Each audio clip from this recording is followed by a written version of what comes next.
পিতৃপক্ষের অবসান হয় এবং দেবী পক্ষের সূচনা হয়। মহালয়, মহা মানে উৎসব, আলোয় মানে ঘর, উৎসবের ঘর।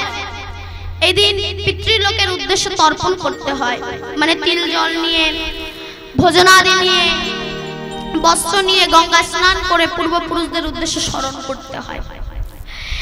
এই মহালয়া যখন অসুরদের অত্যাচারে দেবতারা স্বর্গ ছাড়ে, সেদিন এই নারী যুদ্ধ করে রেখেছিল দেবতাদের মান। তাই ব্রহ্মা বিষ্ণু মহেশ্বর যখন মা দুর্গাকে সৃষ্টি করলেন, তখন সমস্ত দেবতাগণ নিজের অঙ্গের জ্যোতি দিয়ে মাকে সুসজ্জায় সজ্জিত করলেন এবং মা মহিষাসুরের সঙ্গে 9 দিন যুদ্ধ করেছিল এবং 10 দিনের দিন মহিষাসুরকে হত্যা করেছিল, বধ করেছিল। কারণ এই মহিষাসুরের একটা আশীর্বাদ দেওয়া ছিল, কোন দেবতা কোন মানব তাকে মারতে পারবে না, হত্যা করতে পারবে না, তাকে উদ্ধার করতে পারবে না।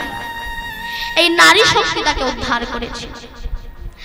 তাই এই মহালয়ায় আপনারা মাকে ভক্তিভাবে মনে মনে স্মরণ করবেন এবং মাকে যেমন ভক্তি মনে নিয়ে আসেন, তেমন ভক্তিভাবেই বিদায় জানাবেন। যাওয়ার সময় ডিজে বাজাবেন না, ভক্তি ভরেই মাকে বিদায় জানাবেন। এবং এই মহালয়ার দিন আপনারা সবাই নিরামিষাদি গ্রহণ করবেন এবং এই দিন চুল নখ কিছু কাটবেন না। আর এই দিন যদি কোনো ভিখারিকে কিছু দান করা যায়, তাহলে অনেক বেশি পূর্ণ লাভ করে। তাই আগামী 4ঠা আশ্বিন রবিবার দিন হচ্ছে মহালয়া। এই দিন মাকে ভক্তিভাবে মনে মনে স্মরণ করবেন। আর যে কথাটা না বললেই নয়, এই দুর্গা পূজায় আপনারা জানেন যে পতিতালয়ের মাটি ব্যবহার করা হয় মূর্তি করতে গেলে। যারা মাটি সংগ্রহ করেন, ওই পূর্ণ লগ্নে মহালয়ার জন্মতিথিতে তারা মাটি সংগ্রহ করে। নবদ্বারের মাটি দরকার হয় দুর্গা পূজাতে। দেবী শক্তি তো মুখের কথা নয়, এর মধ্যে ব্রাহ্মণী আছে, শূদ্রাণী আছে, নাপিতানি আছে, আবার এর মধ্যে পতিতালয়ের মাটিও কিন্তু মা দুর্গার মূর্তি তৈরিতে কাজে লাগে। তাহলে আপনাদের মনে প্রশ্ন জাগতে পারে, সমাজে যারা ঘৃণ্য, যাদেরকে আমরা ঘৃণার চোখে দেখি, সেই পতিতালয়ের মাটি কেন মা দুর্গার কাজে, দুর্গা পূজায় কাজে লাগে, মূর্তি তৈরিতে কাজে লাগে না? একটা পুরুষ যখন সেই পতিতালয়ে যাচ্ছে, তার সারা জীবনের অর্জিত পুণ্য সেখানে রেখে দিয়ে পাপের বোঝা মাথায় করে নিয়ে গৃহে ফিরছে। তাহলে সমস্ত পুরুষ সবার পূর্ণ যদি ওই জায়গায় গিয়ে জমা হয়, ওই জায়গাটা আস্তে আস্তে পূর্ণ ভূমি হয়ে যায়। সেই কারণে পতিতালয়ের মাটি ব্যবহার করা হয় দুর্গাপূজার মূর্তি তৈরিতে। সন্তান যেমনই হোক না কেন, মায়ের কাছে তো সবাই সমান, তাই না? সন্তান যেমনই হোক, একবার যদি মায়ের গলা জড়িয়ে ধরে মাকে তাকে ফেলে দিতে পারে গো। মায়ের কাছে আমরা সবাই সমান। এই সনাতন ধর্মে এই দুর্গাপূজা একটা বড় উৎসব। এই উৎসবে পতিতালয়ের মাটি ব্যবহার করা হয়। তো যে পতিতার দেহ তুমি ভোগ করতে যাচ্ছ, ওই পতিতার দেহে যদি তুমি মা দুর্গার রূপকে দর্শন করো, তাহলে তোমার ভোগ করার ইচ্ছা থাকবে না। এটাই হচ্ছে আমার সনাতন ধর্ম। যে পতিতার প্রেমে লালসায় তুমি তাকে ভোগ করতে যাচ্ছ, আর মা দুর্গাকে তুমি পূজা করছো, সেই মা দুর্গার রূপটাই যদি তুমি তার মধ্যে দেখতে পারো, তাহলে তোমার ভোগ করার ইচ্ছা থাকবে না। এটাই হচ্ছে সনাতন ধর্ম। এই সনাতন ধর্ম এমন একটা ধর্ম, এই ধর্মকে মন্দকে সরিয়ে ভালোকে তুলে ধরে, ভালোকে তুলে ধরতে পারে এই সনাতন ধর্ম। দুর্গন্ধকে না ছড়িয়ে সুগন্ধ ছড়িয়ে দেয় এই সনাতন ধর্ম। বলছে তেলকে যেমন রিফাইন করা হয়, লবণকে যেমন রিফাইন করলে খাওয়ার উপযোগী হয়, তেমনি কলির মানুষের চরিত্রকে রিফাইন করতে হবে। কিভাবে? না হরি নাম দিয়ে, রাধা নাম দিয়ে। কলির মানুষেরও চরিত্র অপারেশন করা যায়। কেমন ভাবে জানো? যদি কেউ সাধু সঙ্গ করতে পারে, হরি নাম করতে পারে, গৌর বলে চোখের জল ফেলতে পারে, তবে তার চরিত্র অবশ্যই অপারেশন হবে।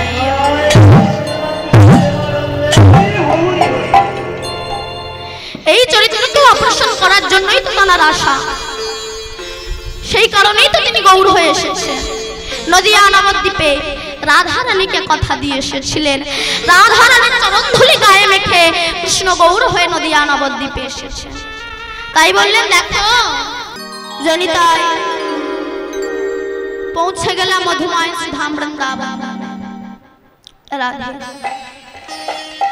আজ মধুময় ধাম বৃন্দাবনে গোবিন্দ যে অপ্রাকৃত অহূতকে লীলা আমরা আস্বাদন করব, যে লীলা আস্বাদন করতে আমরা ব্রতী হয়েছি, সবাই মন দিয়ে শুনবেন। যে লীলা আস্বাদন করব, যে লীলা আমরা শুনব, এই লীলাটির নাম হলো সংকেত অভিসার লীলা। সংকেত অভিসার। তো এই সংকেত অভিসার লীলাটি কেমন না, লীলা আরম্ভের প্রারম্ভে লীলা বিষয়ে একটু বুঝতে হয়। কেমন সংকেত অভিসার একটুখানি বলি। দেখবে বিয়ের দিন মেয়েরা সাজে না, খুব সুন্দর করে সাজে, তো একেবারে লেহেঙ্গা পরে, কানে দুল, সামনে লম্বা চুল, ঠোঁটে লিপস্টিক, চোখে প্লাস্টিক, সুন্দর করে সাজে, সুন্দর করে সাজে। ড্রেসিং টেবিলের সামনে বসে বান্ধবীর সঙ্গে গল্প করে, কিন্তু মনে তার একটা ইচ্ছা, মনে মনে একটাই কথা ভাবে, ওই মনে হয় আমার বর আসবে, ওই মনে হয় আমার বর আসবে।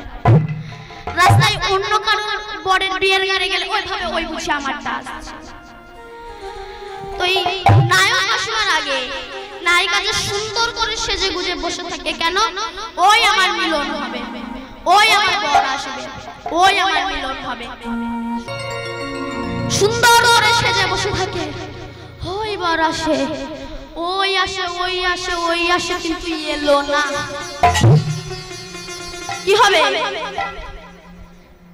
এত প্যান্ডেল, এই আলো, মাইক সেট, এত রান্না বান্না, বর এলো না, কি হবে বলো? তো বর না আসলে, মানে নায়ক না আসলে, সেই নায়িকার যেমন অবস্থা হয়, যে অবস্থা হয়, আমার রাধা রানীর ভাবটা ঠিক তেমন। একে বলা হয় সংকেত অভিসার। চলুন যাই লীলাটা আস্বাদন করি। শ্রীমতী রাধা রানী অষ্টসখী পরিব্রতা হয়ে ললিতা, বিশাখা, চম্পকলতিকা, ইন্দুরেখা, সুদেবী, রঙ্গদেবী, চিত্রা, সুচিত্রা আদি অষ্টসখী পরিব্রতা হয়ে রাধা রানী ললিতার কণ্ঠ জড়িয়ে ধরে বলছে, ললিতা, আস্তে কথা নয়, আমি বাদিনীর ঘরে বাস করি, জটিলা জটিলা বাদিনীর ঘর, সেই বাদিনীর ঘরে আমি বাস করি। আমায় একটু কৃষ্ণ নাম করতে দেয় না, কৃষ্ণ বলে আমায় একটু কাঁদতে দেয় না। তাই সখী রে, আমি গাগরি কক্ষে করি। গাগরি মানে কলসি, কলসি কক্ষে করি। যমুনাতে জল আনতে যেতাম, কিন্তু জল আনা ছিল ছলনা, আমার মনে ছিল বাসনা, যদি দেখা হয় কৃষ্ণ কালো সোনা। তাই আমি সখীগণ সঙ্গে নিয়ে রাধা রানী চলেছেন, অভিসারী যমুনার পথে চলেছে। রাধা রানী সখীদেরকে সঙ্গে করে নিয়ে যাচ্ছেন, অভিসারিকা হয়েছে, যাচ্ছেন কৃষ্ণ বদন দেখবে বলে। জলনাটা ছলো না, আসল উদ্দেশ্য কৃষ্ণকে দেখবে। এখন রাধা রানী যাচ্ছে, আর এমন সময় গোবিন্দ, শ্রীরাম, সুদাম, দাম, বসুদাম, বটু, মধুমঙ্গল প্রমুখ সখা বেষ্টিত হয়ে গৃহে ফিরছে। মানে রাধা রানী যাচ্ছেন আর কৃষ্ণ আসছে। তা রাধা রানীর একটু ইচ্ছা মনে কথা বলবে, আবার কৃষ্ণের ইচ্ছা কথা বলবে, কিন্তু বলবে কি করে? সঙ্গে দাদা বলরাম আছে, তাহলে কথাটা বলবে কি করে? আগেকার দিনে তো প্রেমের সম্মান ছিল, গুরুজনদের সম্মান ছিল। এখন যেমন সব সামনাসামনি, তখনকার দিনে গুরুজনদের সম্মান ছিল। একজন আর একজনকে চিনত না। একটা বৃদ্ধ বাবা রাস্তা দিয়ে যাচ্ছে, তার চেয়ে যে ছোট সে বিড়ি খেতে খেতে লুকিয়ে নেয়। কেন? আগেকার দিনে বড়দের অধিকার ছিল ছোটদেরকে শাসন করা, কিন্তু এখন শাসন করতে যান, বাবা মা ছুটে আসবে, আমার ছেলে শুনলেও খাবে, তুমি বাবাকে হে। কিন্তু আগেকার দিনে সম্মান ছিল গুরুজনদের। তাই কৃষ্ণ যাচ্ছেন, রাধা রানী যাচ্ছেন, কৃষ্ণ আসছে। মনে বাসনে একটু কথা বলবো। তখনকার দিনে আবার মোবাইল ছিল না যে সরে গেলে ফোন করে বলবেন, তা কি করে কথা বলবে না গোবিন্দ কি করেছে না দাদা বলরামকে সামনে দিয়েছে, সামনে এগিয়ে দিয়েছে আর কৃষ্ণ পেছনে পেছনে যাচ্ছে। তা রাধারানী যাচ্ছেন আর ওই যে কৃষ্ণ আসছেন ওই যে ক্রসিং পয়েন্ট ওই জায়গাটা কৃষ্ণ ষাট করছে মাথায় হাত দিয়ে ষাটে ষাটে দেখাচ্ছে। কেমন আগেকার দিনে তো মোবাইল ছিল না, এখন যেমন হ্যালো সব গেল, তখন তো ছিল না, তখন ষাটে ষাটে প্রেম হতো, মানে চোখের ইশারায় ষাটে ষাটে। বোঝেন বোঝেন ষাটে ষাটে বোঝেন না? আমি দেখিয়ে দেবো, বলে দেখিয়ে দিই।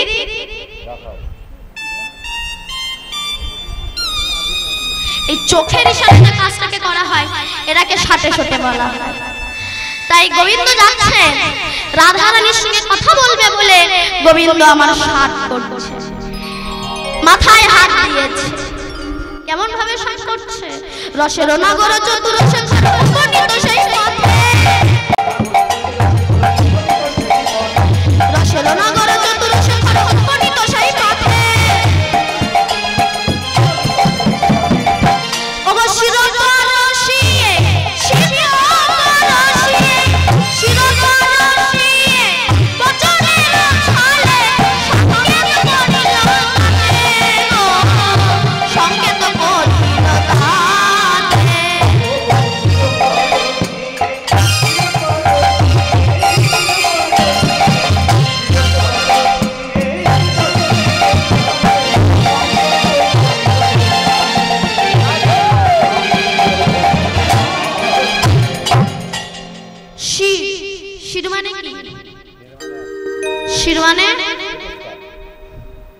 মাথা, মাথায় কি থাকে? উকুন থাকে, চুল থাকে, চুলের আর এক নাম কেশ। তা গোবিন্দ কেশ স্পর্শ করেছে কেন না বলতে চাইছে রাধে তুমি আজ আমার জন্য কেশরকুঞ্জ সাজিও, আমি আজ আসবো, তাই কেশ স্পর্শ করেছে। কেন? ভগবান বলছে গো কলিহত জীব, যখন ভক্তকে আমি আমার কাছে টেনে নিই সর্বপ্রথম চুলে হাত, মানে ওগো কলিহত জীব তোমরা আমার কাছ থেকে গিয়েছিলে, কথা দিয়ে গিয়েছিলে যে ভাবে গিয়ে আমার নাম করবে, কিন্তু পৃথিবীতে এসে স্ত্রী পুত্র নাতি নাতনির মায়ায় পড়ে তুমি আমায় ডাকা ভুলে গিয়েছো। তাই আমার কাছে যখন তোমায় ডেকে নেব সর্বপ্রথম চুলে হাত, মানে এই কাছে কাছে চুলগুলো প্রথমে পাকানো শুরু করে দেয়। প্রথমে ভগবান আমাদেরকে নোটিশ দিয়ে দেয়, নোটিশ ধরিয়ে দেয়, কি আমাদের চুলগুলো পাকিয়ে দেয় যে তোমাদের চলে আসার সময় হয়ে গেছে, এবার অন্তত হরি ভজন করো। আমরা কি বলি, হে ভগবান তুমি চুল পাকিয়েছো তো কি হয়েছে, আমি আবার চুল গোদরেজ রেখে নেব, চুল কালো করে নেব, চুল কালো করে নিলাম। ভগবান ভাবলো আমার প্রথম সে প্রত্যাখ্যান করলো, আবার একটা নোটিশ পাঠালো, আমাদের চোখের দৃষ্টি শক্তিটাকে কমিয়ে দিল, যে এবার অন্তত হরি ভজন করতে চলে আসার সময় হয়েছে। আমরা বলি ভগবান তুমি চোখের দৃষ্টি শক্তি কমিয়ে দিয়েছো তো কি হয়েছে, আমি পাওয়ারওয়ালা চশমা লাগাবো। ভগবান ভাবলো আমার এই নোটিশ তো প্রত্যাখ্যান করলো, আবার একটা নোটিশ পাঠালো, ভগবান আমাদের দাঁতগুলো ফেলে দিল। আমরা বলি তুমি দাঁত ফেলে দিয়েছো তো কি হয়েছে, আমি আবার দাঁত লাগাবো। ভগবান যতগুলো নোটিশ পাঠাচ্ছে সব এক এক করে প্রত্যাখ্যান করে দিচ্ছে। ভগবান বলছে যতগুলো নোটিশ পাঠাচ্ছে ততগুলো প্রত্যাখ্যান করছিস, কিন্তু বলতো যেদিন আমি ওয়ারেন্ট রূপী জমিকে পাঠিয়ে দেব সেদিন তোরা কোথায় যাবি? কেউ যদি মনে করে আমি 5 তলা বিল্ডিং বাড়ি বানিয়ে একেবারে পাথরে ঠাসা বাড়ি বানিয়ে দরজা জানলা বন্ধ করে এসির হাওয়া ছেড়ে শুয়ে থাকবো, যে আমি জমের বাড়ি যাব না, ওই এসির হাওয়া থেকে জম বার হবে তোমারে নিয়ে যাব, যেতে সবাইকে হবে। তাই গোবিন্দ কে স্পর্শ করে বলতে চাইছে হে রাধে তুমি কেশরকুঞ্জ সাজিও, আমি আসবো। তো এই যে ষাটে কথা বোঝা মানুষ জগতে খুব দুর্লভ, পঞ্চানন শিব পর্যন্ত বুঝতে পারেনি ষাটে কথা বলতে, আর আমরা কি করে বুঝবো? গোবিন্দ সাত করছে চলে এসো, আমরা তবু সংসারের আসক্তি, সংসারে নিয়ে মেতে আছি। কিন্তু মা গো, এই সংসার সংসার তোমাকে কিচ্ছু দেবে না। সংসারেরা শুধু নিতে জানে, কখনো দিতে জানে না। এই সংসারে প্রত্যেকটা মানুষ এরা চায় আমাকে দাও দাও দাও। কেন? একটুখানি ছোট্ট করে বলি, শোনো। যখন রামচন্দ্র বনবাসে যাবে,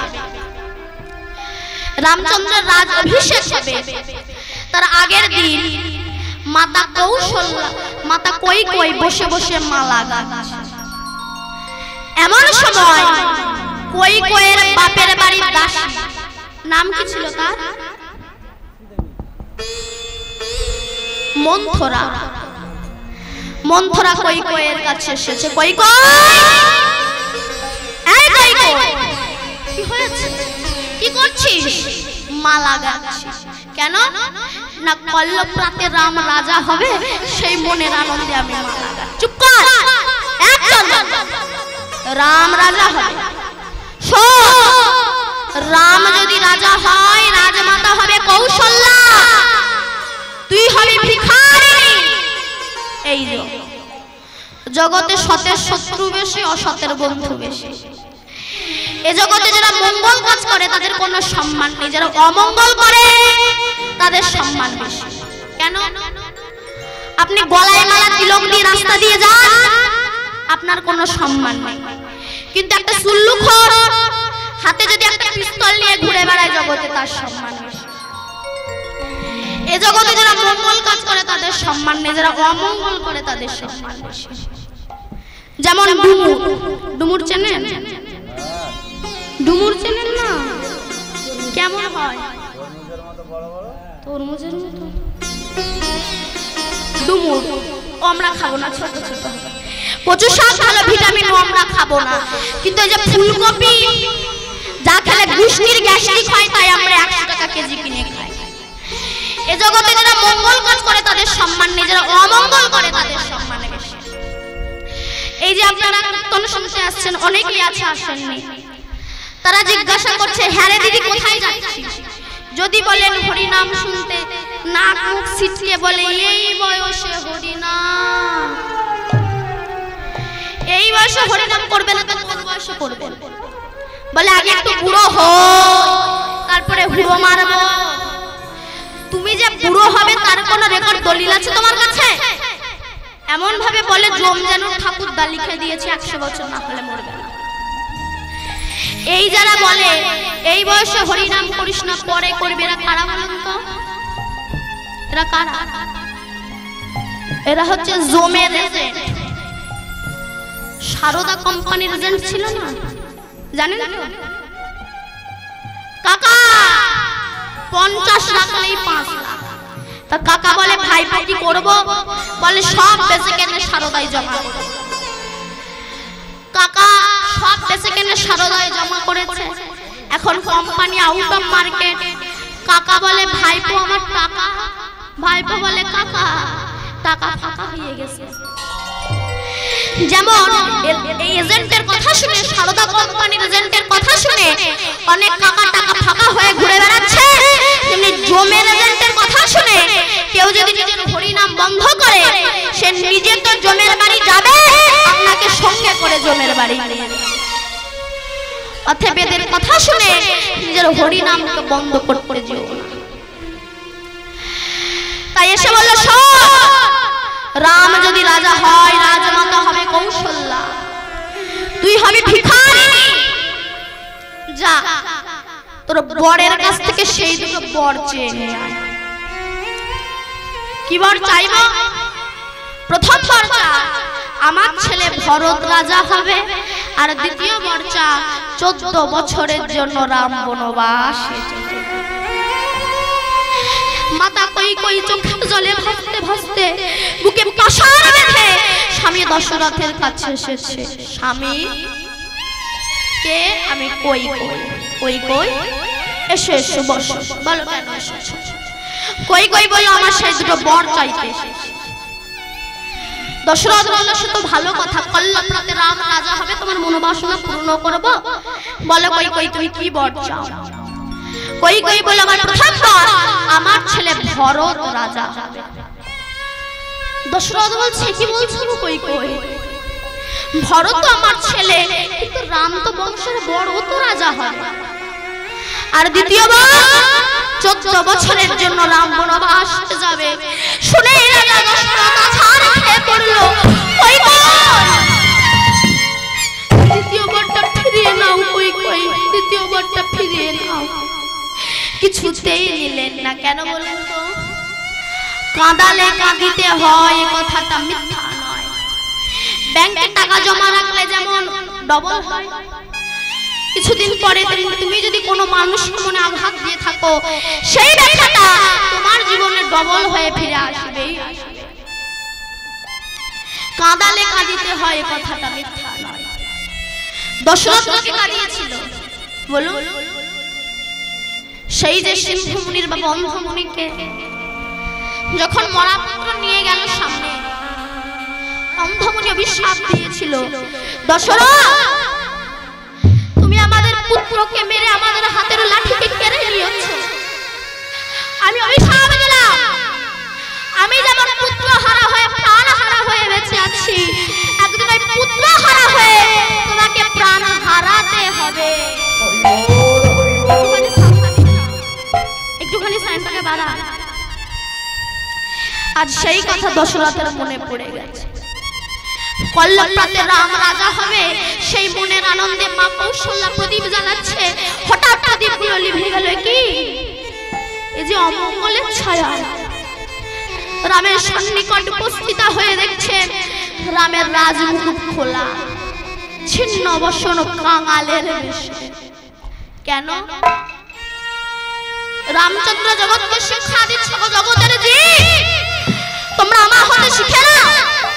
আমি রাজার ছেলে হয়েও, ভগবান হয়েও চলে যাওয়ার সময় যেমন আমার সবকিছু খুলে রেখে যেতে হচ্ছে, আমাকে দেখে শিখে না।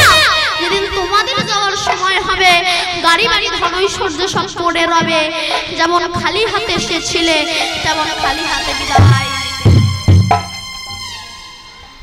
তাই কৌশল্যা বলল, রাম তোর এমন অবস্থা কেন? কই কই বলল, দিদি আমি তো বর চেয়েছি। কি বর চেয়েছিস? প্রথম বর আমার ছেলে ভরত রাজা হবে। কৌশল্যা বলে, সে তো ভালো কথা, তোর ছেলে মানে আমার ছেলে। আর দ্বিতীয়বার 14 বছরের জন্য রাম বনবাসে যাবে। শুনেই না কৌশল্যা ছাড় খেয়ে পড়ল। কই কই আমি তোর বড় দিদি, মা ধরে বলছি দ্বিতীয়বারটা ফিরিয়ে নে। রাম আমার একমাত্র ধন, দিনের শেষে একবার যদি আমাকে মা বলে ডাকে, আমার তাপিতা প্রাণটা শীতল হয়ে যায়। দ্বিতীয়বারটা ফিরিয়ে নে। কিছুতেই নেই। তখন কৌশল্যা অভিশাপ দিয়েছিল, কই কই আমি তো শুধু একজন পুত্র হারা হয়ে অভিশাপ দিলাম, তোকে 3 জনম পুত্র হারা হয়ে কাঁদবে। কোন কোন জনম? প্রথম জন্ম যাবে তুই কংসের কারাগারে, তোর নাম হবে দেবকী। তোর পরপর 6টা সন্তানের মৃত্যু হবে। তারপর আসবে বলরাম, সে তোকে মা বলবে না।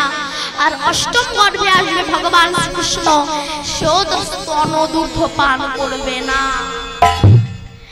দ্বিতীয় জন্ম যাবে উড়িষ্যা, ইন্দ্রদুম্ন রাজার ঘরে, তোর নাম হবে গুন্ডিচা দেবী। তোর পরপর 18টা সন্তান হবে। আর ওই 18টা সন্তান একই রাত্রে মারা যাবে। আর ওই 18 সন্তান মরে হবে 18 নালা, সেদিনও যাবে না তোর ওই পুত্র শোকের জ্বালা। আর তৃতীয় জন্ম যাবি তুই নদিয়া নবদ্বীপের শশী মাতা হয়ে, পরপর 8টা কন্যা সন্তানের মৃত্যু হবে। বড় ছেলে বিশ্বরূপ চলে যাবে, শেষে যে নিমাই আসবে তোর একমাত্র সন্তান, সেই নিমাইও তোকে কাঁদিয়ে চিরজন্মে কাঁদালে কাঁদিতে হয়, কথাটা মিথ্যা নয়। মা কই কই তো রামকে খুব ভালোবাসতো। তিনি কি করে বললো রামকে বনবাস যেতে হবে? মাতা কই কইও জগৎকে শিক্ষা দিচ্ছে। মাতা কই কই জগৎকে কি শিক্ষা দিচ্ছে? ওগো জগতের জি আমা হতে শিখে নাও। আমি সামান্য ঐশ্বর্যের লোভে আমার ছেলে রাজা হবে, সেই লোভে আমি ভগবানকে সন্তান রূপে পেয়েও তাড়িয়ে দিয়ে যেমন আমার জনম জনম কাঁদতে হয়েছে, আমাকে দেখে শিখে নাও। সামান্য একটা সরকারি চাকরি পেয়ে 2 লাখ টাকা ব্যাংক ব্যালেন্স করে, 2 তলা একটা বাড়ি করে, একটা গাড়ি কিনে, একটা সরকারি চাকরি করে অহংকার মঞ্চে বসে তোমরা ভগবানকে যেন তাড়িয়ে দিও না, নইলে আমার মতো তোমাদেরও সারা জনম জনম কাঁদালে কাঁদিতে হয়, কথাটা মিথ্যা নয়। কাঁদালে তাকে অবশ্যই কাঁদতে হবে।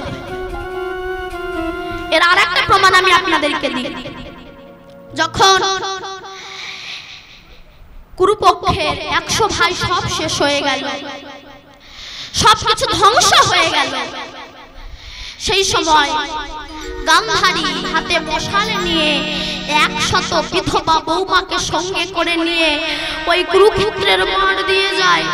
আর কখনো মরা পুত্রের মুখ দেখে চিৎকার করে বলে, ওরে দুর্যোধন, ওরে দুঃশাসন, একবার আমাকে মা বলে ডাক। যখন যাচ্ছে ওই কুরুক্ষেত্রের মাঠের মাঝখানে দাঁড়িয়ে একজন অট্ট হাসি হাসি।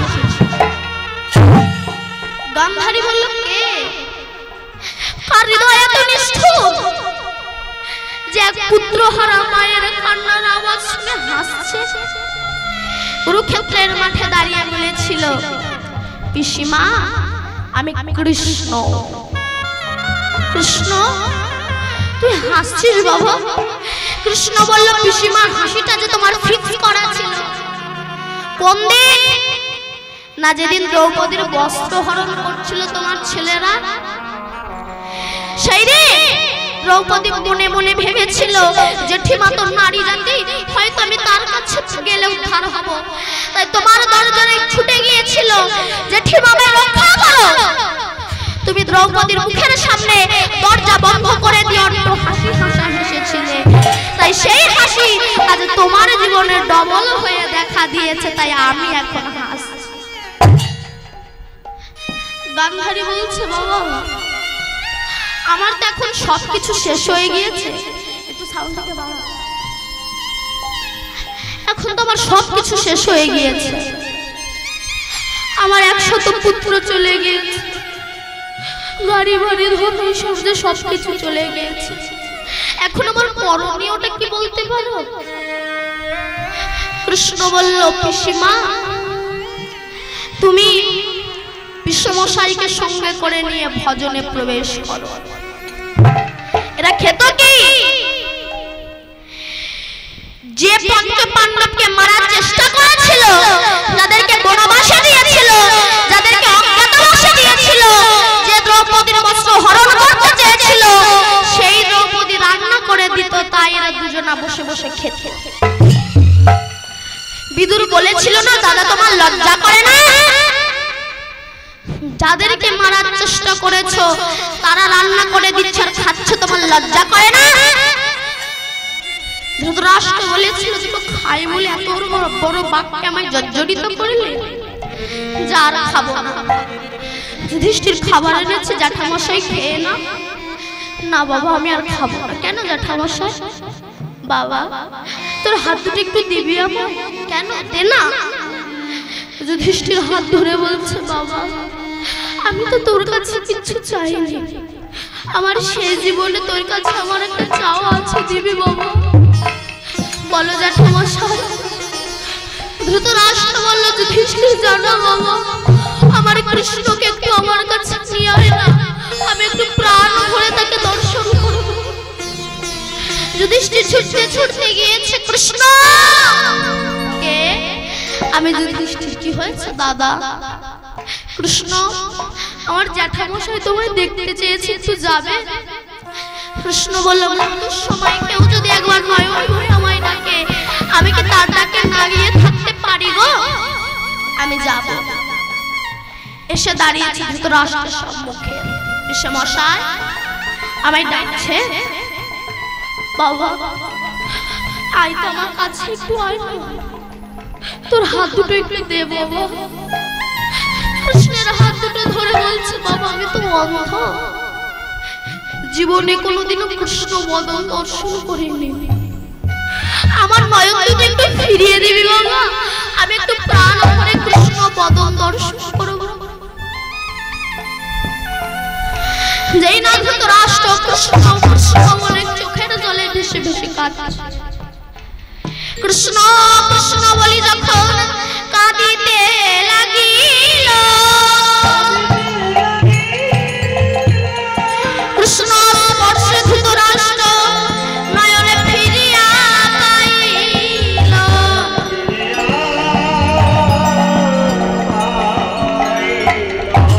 নয়নে পেয়ে কৃষ্ণ বদন দেখিতে লাগিল, সরল হইতে পুষ্পবৃষ্টি বিরাজমানি ভক্ষণ হরিধ্বনি করিতে লাগিল,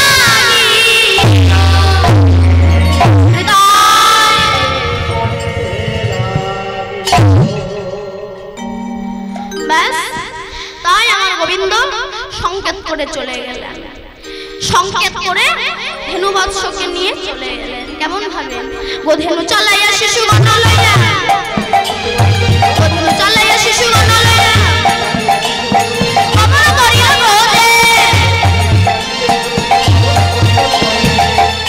অগণির ভরে সখীগণ সঙ্গে আইল গৃহে আইল গৃহে আনে।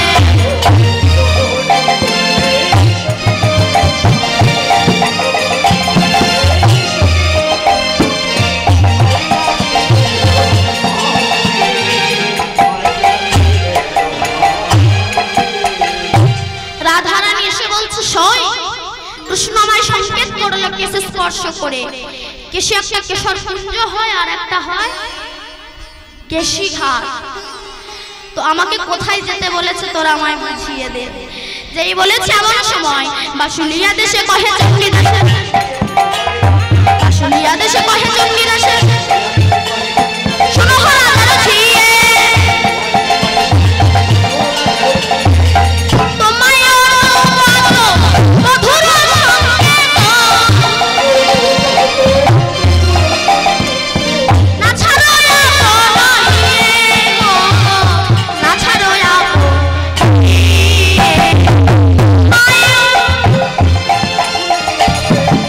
তোমায় মধুর সংকেত না ছাড়ো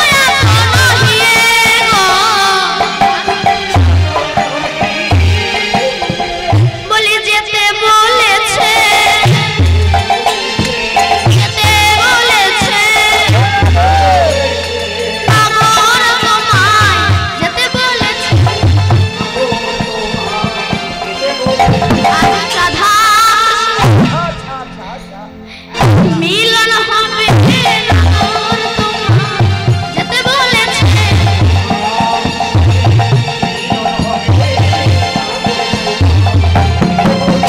আজ কিশোর কুঞ্জে মিলন হবে নাগর তোমায় যেতে বলেছে,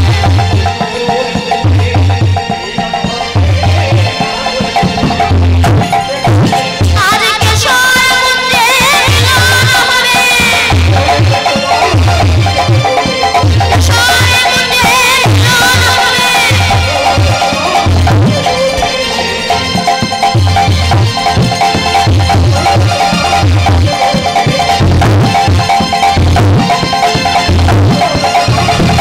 একবার হরি হরি বলে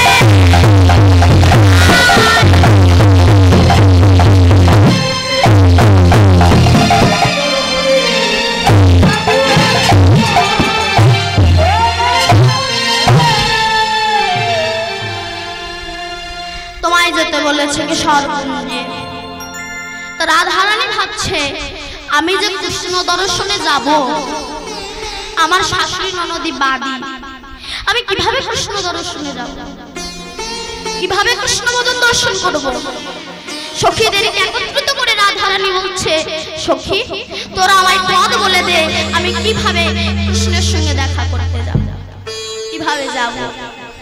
কারণ আগেকার দিনে মেয়েদের কোথাও যেতে গেলে বাড়িতে কৈফিয়ত দিতে হতো, এখন আর স্বামী বউয়ের কাছে শুনে তবে যায়। তো একটু রাত হোক তবে আমরা বেরোবো। যে একটু রাত হয়েছে, ঘোর রজনী হয়েছে, সেই সময় রাধারানী সখীদেরকে সঙ্গে করে নিয়ে শাড়ি চলেছে। রাধারানী সখীদেরকে সঙ্গে করে নিয়ে এসে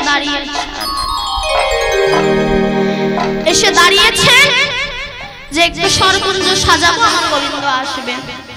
তো যেই না এসে দাঁড়িয়েছে, সখীরা তখন রাধারানীকে সাজাতে যাচ্ছে, নয়নে কাজল পরাতে যাচ্ছে, চুল আঁচড়ে দিতে যাচ্ছে, সুন্দর করে যে সাজাতে যাচ্ছে।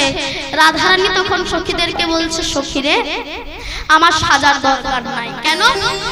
আমি শিশুকাল থেকে সেজে বসে আছি, তাই আমার সাজার আর কোনো প্রয়োজন নাই। কেন? শিশুকাল থেকে কেমন করে সেজে আছিস? রাধারানী তখন বলছে, সইরে আজ বৃক্ষ তাদের মনে কৃষ্ণ প্রেম জাগলো, কিন্তু আমাদের মনে কৃষ্ণ প্রেম জাগলো না। এই জন্য ভগবানকে পেতে গেলে একটু কষ্ট দুঃখ জ্বালা যন্ত্রণা সহ্য করতে, কষ্ট দুঃখ ছাড়া ভগবানের কৃপা পাওয়া যায় না। কিন্তু দেখবেন অনেকে বলে সংসারের চাপে ভগবানের ভজন করতে পারি না। সংসারের মধ্যেই ভগবানের ভজন হয়। যেমন ঢেকি, ঢেকি চেনেন তো? কি করে? ধান ভাঙে কিংবা চাল কোটে কিংবা চিড়ে কোটে। দেখবেন একজন ওই ঢেকির পেছনে লাগতে পারে না, একজন গড়ের ভিতরে হাত দিয়ে ঘুরিয়ে দেয় না।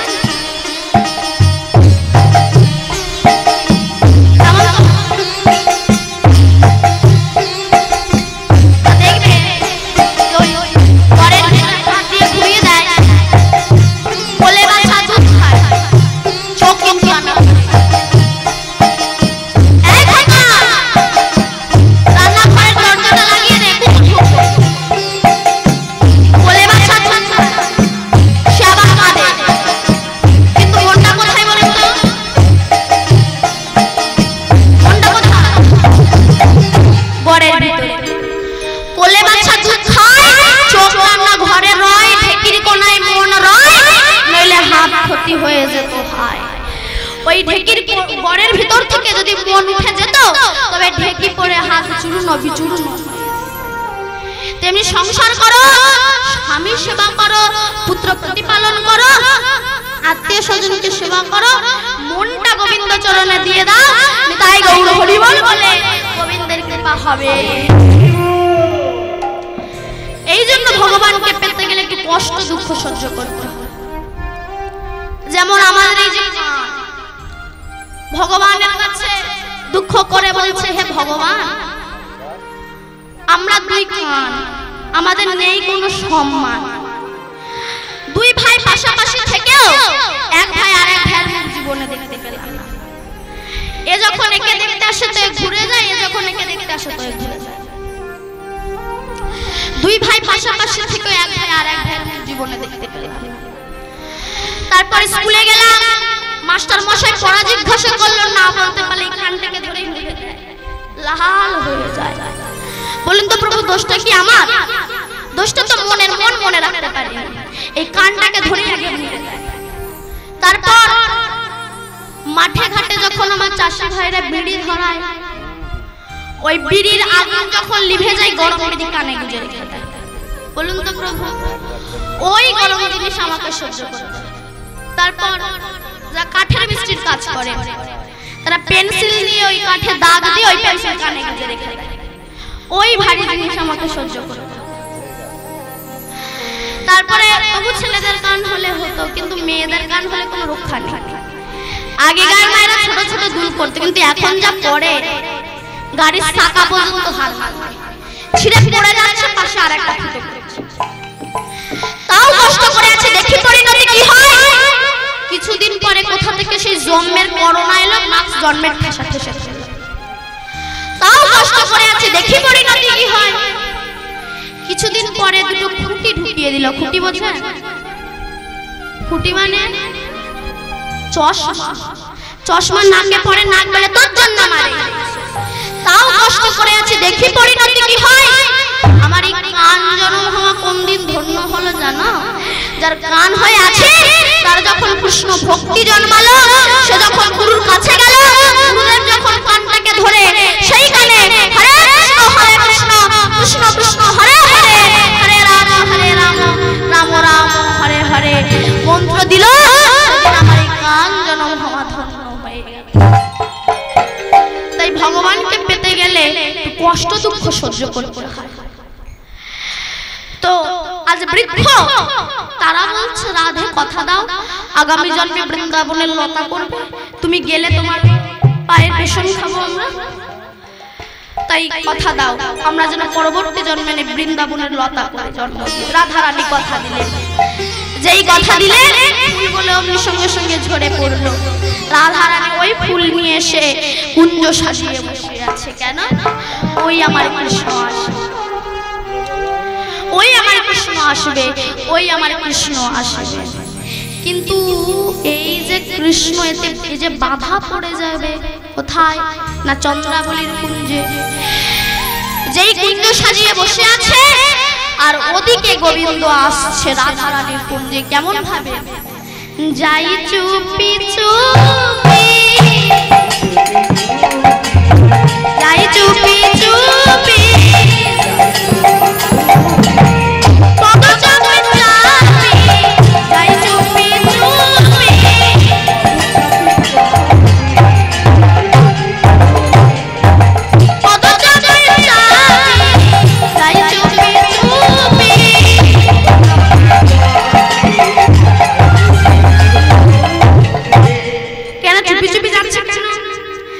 রাধার কুঞ্জে যেতে গেলে একজনের কুঞ্জ পড়ে চন্দ্রাবলীর কুঞ্জ। তো গোবিন্দ মনে মনে ভাবছে যদি চন্দ্রাবলী আমাকে ধরে ফেলে আমায় তো ছাড়বে না।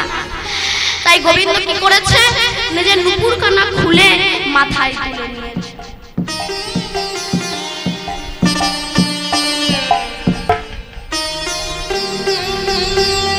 নুপুর খানা খুলে মাথায় তুলে নিয়েছে এবং বাঁশির যে সাত ছিদ্র সেগুলোকে লুকিয়ে নিয়েছে। কেন? যদি নুপুরের শব্দ পেয়ে চন্দ্রাবলী আমাকে ধরে কিংবা বাঁশির ধ্বনি শুনে যদি চন্দ্রাবলী আমাকে ধরে ফেলে, তাই মাথায় নিয়ে যাচ্ছে। এমন সময় নুপুর বলল, কৃষ্ণ তোমার সঙ্গে আমার অ্যাডভান্স কন্টাক্ট করা ছিল যে তুমি আমাকে সবসময় চরণে রাখবে। তুমি যখন চরণ থেকে খুলে আমাকে মাথায় তুলেছ, শোনো যে ভয়ে তুমি আমাকে মাথায় তুলেছ না, এখনো যদি তুমি আমাকে পায়ে না বাঁধো, যে ভয়ে তুলেছ, আমি চন্দ্রাবলীর কুঞ্জের সামনে গিয়ে রাধে রাধে রাধে বলে বেজে। বাঁশি বলল, কৃষ্ণ যদি আমার ছিদ্রগুলো না খুলে দিয়েছ না, আমিও চন্দ্রাবলীর বাড়ির সামনে গিয়ে রাধে রাধে বলে বেজে। চন্দ্রাবলী বেরিয়ে এলেন, এসে দেখছেন কি না কৃষ্ণ যাচ্ছে। যেই দেখেছে কৃষ্ণ যাচ্ছে, অমনি চন্দ্রাবলী বলল, কৃষ্ণ তুমি নিশ্চয়ই রাধার কুঞ্জে যাচ্ছ তাই না? কৃষ্ণ তখন বলছে, না না চন্দ্রা, আমি তো তোমার জন্যই এসেছি। চন্দ্রাবলী তখন বলছে, আমি তোমাকে ভালো করে চিনি, আমাকে বোকা বানিও না। কেন? তোমাকে আমার ভালো করেই চেনা। কোন প্রতিদিন তো রাধার কুঞ্জে যাও, আমার কুঞ্জে তো একদিনও আসো না। আর ধরেছি বলে আমার জন্য এসেছো তাই না? তোমার চালাকি আমি অবশ্যই জানি, তোমাকে আমি আর আজকে ছাড়ব না। কেন? তুমি প্রতিদিনই যাও রাধার কাছে, আমার কাছে আসো না তুমি। চুপচাপ শুয়ে পড়ো, তোমাকে আজ আর ছেড়ে দেব না। তো ভালোবাসার মানুষের কাছে ধরা পড়লে অ্যাডভার্টাইজ করতে হয়। তো গোবিন্দ বলছে, রাধা আমি এই চন্দ্রা আমি তো তোমার জন্যই এসেছি। চন্দ্রা বলছে, ধরেছি তাই তোমার জন্য এসেছি, আর আমি ছেড়ে দেব না। এই বলে কৃষ্ণের হাত ধরে জোর করে ধরে নিয়ে গেলেন নিজের কুঞ্জে। নিজের কুঞ্জে ধরে নিয়ে গিয়ে গোবিন্দকে শুইয়ে দিয়েছে। শুয়ে পড়ো, তোমাকে যেতে দেব না, শুয়ে পড়ো, শুয়ে পড়ো, শুয়ে পড়ো, যেতে দেব না। এই বলে কৃষ্ণকে শুইয়ে রেখেছে। এদিকে রাধা রানী সখীদের বলছে, সখী আমার কৃষ্ণ বললো আসবে, কই এখনো তো আসছে না। তখন বৃন্দা বলছে, রাধে তোর কৃষ্ণের তো স্বভাব ভালো না, মনে হয় রাস্তায় আস্তে আস্তে কারণ ঘর খোলা পেয়েছে, সেখানে গিয়ে ঢুকে পড়েছে, দাঁড়া আমি গিয়ে একটু দেখে আসি। এই বলে রাধারানী এই বৃন্দা রাধারানীর হয়ে দেখতে দেখতে আসছে যে কোথায় কৃষ্ণ গিয়েছে। এবার চন্দ্রাবলীর জানালার সামনে এসে দাঁড়িয়ে আড়েতে দাঁড়িয়েছে। আড়েতে দাঁড়িয়ে কি করছে? চন্দ্রাবলীর কুঞ্জে বাধা পড়ে গিয়েছে। কারণ ভক্ত যদি প্রাণ ভরে ভগবানকে ডাকে, ভক্তের দ্বারে ভগবান বাধা পড়ে যায়। কারণ আচ্ছা বলুন তো ভাই, যে বাইরের এই যে মন্দিরগুলো আমরা দেখি, এই মন্দিরগুলো কে সৃষ্টি করেছে? সাধারণ মানুষ। রাজমিস্ত্রি মানে সাধারণ মানুষ। আর এই দেহ মন্দিরটা কে তৈরি করেছে? আমার গোবিন্দ। বাইরে যে মন্দির সাধারণ মানুষ তৈরি করলো, সেই মন্দিরে আমরা ধূপ জ্বালাই, দীপ জ্বালাই, প্রদীপ জ্বালাই, তাই না? আর দেহ মন্দির যেটা আমার গোবিন্দ তৈরি করলো, এই মন্দিরে আমরা কি জ্বালি? বিড়ি জ্বালি, সিগারেট জ্বালি। বাইরে যে মন্দির সাধারণ মানুষ তৈরি করেছে, সেই মন্দিরে তো প্রাণ প্রতিষ্ঠা করতে হয়, তারপরে তো পূজা। আর দেহ মন্দির যে মন্দির আমার গোবিন্দ তৈরি করেছে, এই মন্দিরে প্রাণ প্রতিষ্ঠা করতে হয় না, সর্বদা আমার গোবিন্দ তিনি হৃদয়ে জেগে বসে আছে। বাইরে যে মন্দির সাধারণ মানুষ তৈরি করলো, সেই মন্দিরে আমরা দুধ ঢালি, শুদ্ধ গঙ্গা জল ঢালি। আর দেহ মন্দির যে মন্দির আমার গোবিন্দ তৈরি করেছে, এই মন্দিরে আমরা কি ঢালি? মদ ঢালি। বাইরে যে মন্দির সাধারণ মানুষ তৈরি করেছে, সেখানে কেউ মাছ মাংস তোলে? তুললে অপরাধ হয়। দেহ মন্দির যেটা ভগবান তৈরি করেছে, একাদশীর দিনেও তো মাছ বাদ দেন না। বাইরের যে মন্দির সাধারণ মানুষ তৈরি করলো, সেই মন্দিরে আমরা প্লেট দিয়ে পাথর দিয়ে সুন্দর করে সাজাই। কিন্তু দেহ মন্দির যে মন্দির আমার গোবিন্দ তৈরি করেছে, এই মন্দিরকে আমরা ভক্তির প্লেট দিয়ে সাজাই, ভক্তির পাথর দিয়ে সাজাই। আমরা রং খেলি কবে? হোলির দিন। বাইরে রঙে রাঙিয়ে দিলে, বাইরে রঙে রাঙিয়ে কি হবে? হৃদয়টাকে রঙে রাঙা। যে রং লাগিয়েছিল মীরা, যে রং লাগিয়েছিল সবরী, সেই রং লাগা। বাইরের যে মন্দির সাধারণ মানুষ তৈরি করলো, সেই মন্দিরে বসালাম রামকে, হৃদয় মন্দিরে বসালাম রাম। রাবণ মাকে মানেনি, বাবাকে মানেনি, আমরাও তাই করছি। আমরা তারকেশ্বরী বাবা ভোলানাথের মাথায় জল ঢালতে যাই লাইন। কিন্তু তারকেশ্বরী বাবা ভোলানাথের মাথায় জল ঢালার আগে তোমার ঘরে যে বৃদ্ধ বাবা আছে, তার জন্য কি তুমি কোনোদিনও এক বালতি স্নানের জল তুলে দিয়েছো?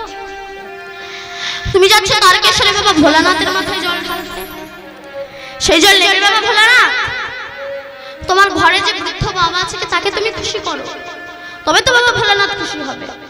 এই সামনে দুর্গাপূজা, এই দুর্গাপূজার অষ্টমীর দিন নতুন জামা কাপড় পরে, স্ত্রীকে নিয়ে, পুত্রকে নিয়ে নতুন জামা কাপড় পরে দুর্গাপূজার অষ্টমীর দিন অঞ্জলি দিতে যায়।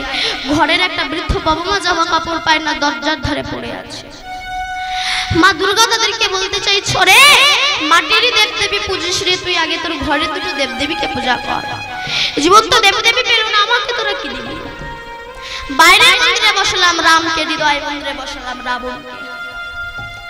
তাই বৃন্দা এসে বলছে, ও বাবা তুমি এখানে এসে শুয়ে আছো, আমাদের রাধাকে কথা দিয়ে আবার এখানেও কন্টাক্ট করেছো? দাঁড়া দেখাচ্ছি। বৃন্দা ছুটতে ছুটতে এসেছে। রাধে বলেছিলাম না তোর কৃষ্ণের স্বভাব ভালো না? দেখবি চল, ওই চন্দ্রার কুঞ্জে গিয়ে শুয়ে আছে। রাধারানী বলছে কি করে যাব? সখীরা মিলে তখন রাধারানীকে বলরামের বেশ ধারণ করিয়ে দিয়েছে, বলরাম সাজিয়ে দিয়েছে। এখন রাধা যে দাদা হয়েছে তো কৃষ্ণ জানে না। চন্দ্রাবলীর কুঞ্জে শুয়ে আছে, ওদিকে রাধারানী বলরামের বেশ ধারণ করে চন্দ্রার ওই কুঞ্জের ভিতরে প্রবেশ করেছে। যেই প্রবেশ করেছে, কৃষ্ণও জানে না, চন্দ্রাবলীও জানে না যেটা রাধারানী মনে করেছে দাদা, দাদা মনে করে চন্দ্রাবলী দূরে সরে গিয়েছে।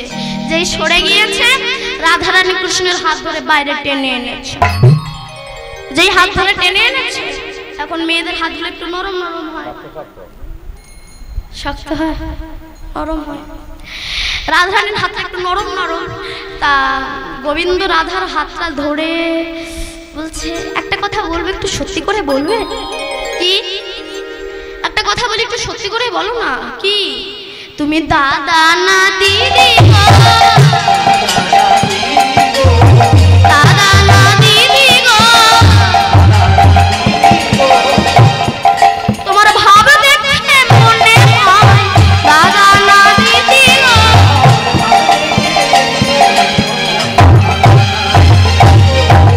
ভাব দেখে মনে দাদা না দিদি গো।